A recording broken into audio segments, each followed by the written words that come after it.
She was the woman who built a fashion empire from nothing, who liberated women from corsets and gave us the little black dress.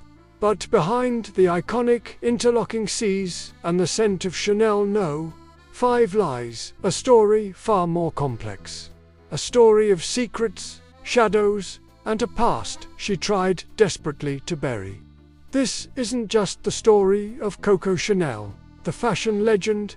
This is the story of a woman who did whatever it took to survive, and the explosive secret she carried to her grave. Born Gabrielle Chanel in 1883, her childhood was anything but glamorous.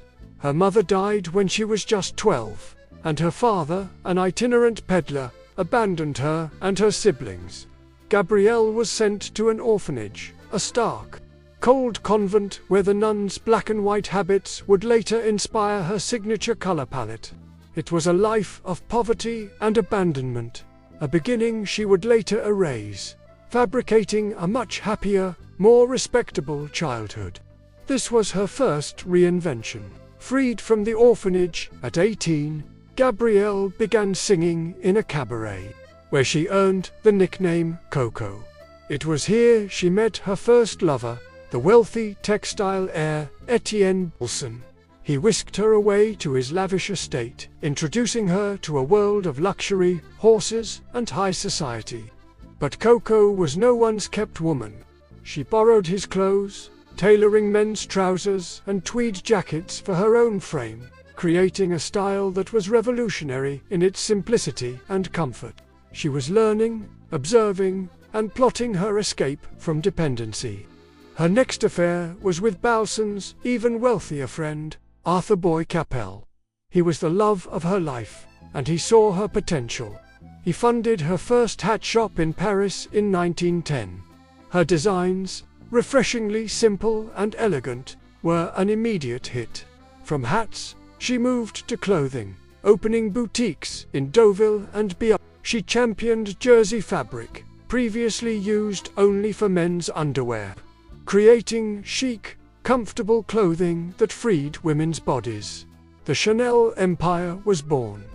By the 1920s, Coco Chanel was a global icon. She launched the legendary perfume, Chanel No. 5, the first scent to bear a designer's name.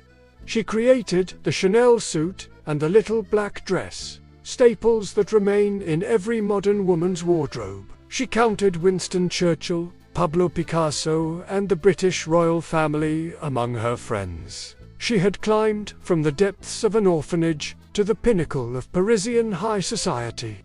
She had it all: fame, fortune, and unparalleled influence.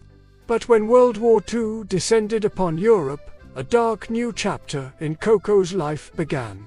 In 1939, as Germany prepared to invade France, Chanel made a shocking decision. She closed her flourishing fashion house, putting 4,000 women out of work, and retreated to the luxurious Hotel Ritz in Paris. The Ritz was no ordinary hotel. During the occupation, it became the headquarters for high-ranking German officers, including Hermann Göring, and it was here that Chanel began a relationship that would forever tarnish her legacy. Her lover was Baron Hans Gunther von Dinklage, a senior German intelligence officer. He was handsome, sophisticated, and a dedicated spy for the Third Reich. Through him, Chanel lived a life of privilege amidst the hardship of occupied Paris, securing her comfortable suite at the Ritz and ensuring she was untouched by the horrors of the war. But her collaboration didn't end there. In 1941, German intelligence recruited Coco Chanel. She was given an agent number, F7124. Her code name was Westminster, a nod to her pre-war affair with the Duke of Westminster. Her mission, to leverage her high society connections, particularly with her old friend Winston Churchill, to broker a separate peace between the Allies and Germany, one that would allow the Nazis to focus all their power on defeating the Soviet Union. This was Operation Model Heart, or Model Heart. Under the guise of a business trip, Chanel traveled to Madrid in 1943 with her nephew André Pallis, who she had managed to get released from a German prisoner of war camp. The plan was to meet with British embassy officials and pass on the secret peace proposal. But the mission was a complete failure. British intelligence, likely tipped off by their own agents in Madrid, saw through the plot. Churchill, upon hearing Chanel's name was involved, reportedly dismissed the idea with a curt remark. The model's hat was off. When Paris was liberated in 1944, a wave of retribution swept through the city. Women accused of horizontal collaboration with German soldiers had their heads shaved and were paraded through the streets. Chanel was arrested. Her past was catching up with her. She was interrogated by the French forces of the interior. It seemed her empire and her freedom were about to crumble. And then, something extraordinary happened. Within a few hours, she was released. No charges were filed. No public shaming occurred. Coco Chanel simply walked free. For decades, the reason remained a mystery. How did the most famous collaborator in France escape justice? The answer, it's believed, lies with her old friend, Winston Churchill. Fearing that a public trial would expose embarrassing details about pro-Nazi sympathizers within the British elite, and perhaps even the royal family, Churchill allegedly intervened personally, pulling strings from London to secure her release. Coco Chanel's most powerful connection had saved her from ruin. She immediately fled to Switzerland, beginning a 9-year exile from France and the world of fashion. Her name was poison, her legacy shattered. Back in Paris, new designers like Christian Dior captured the public's imagination with his opulent new look. Chanel, it seemed, was a relic of a bygone era, her story finished. But Coco had one more reinvention left in her. In 1954, at the age of 71, she made a spectacular comeback. She returned to Paris, reopened her couture house, and presented a new collection. The French press savaged it, calling it a fiasco. But the American press loved it. They saw the timeless elegance, the practical chic that Chanel had always championed. American women flocked to her designs, and soon the rest of the world followed.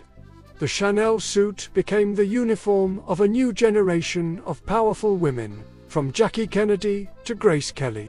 Coco Chanel worked tirelessly until her death in 1971, at the age of 87. In her private suite at the Hotel Ritz, she had successfully rebuilt her empire, cementing her status as the undisputed queen of fashion.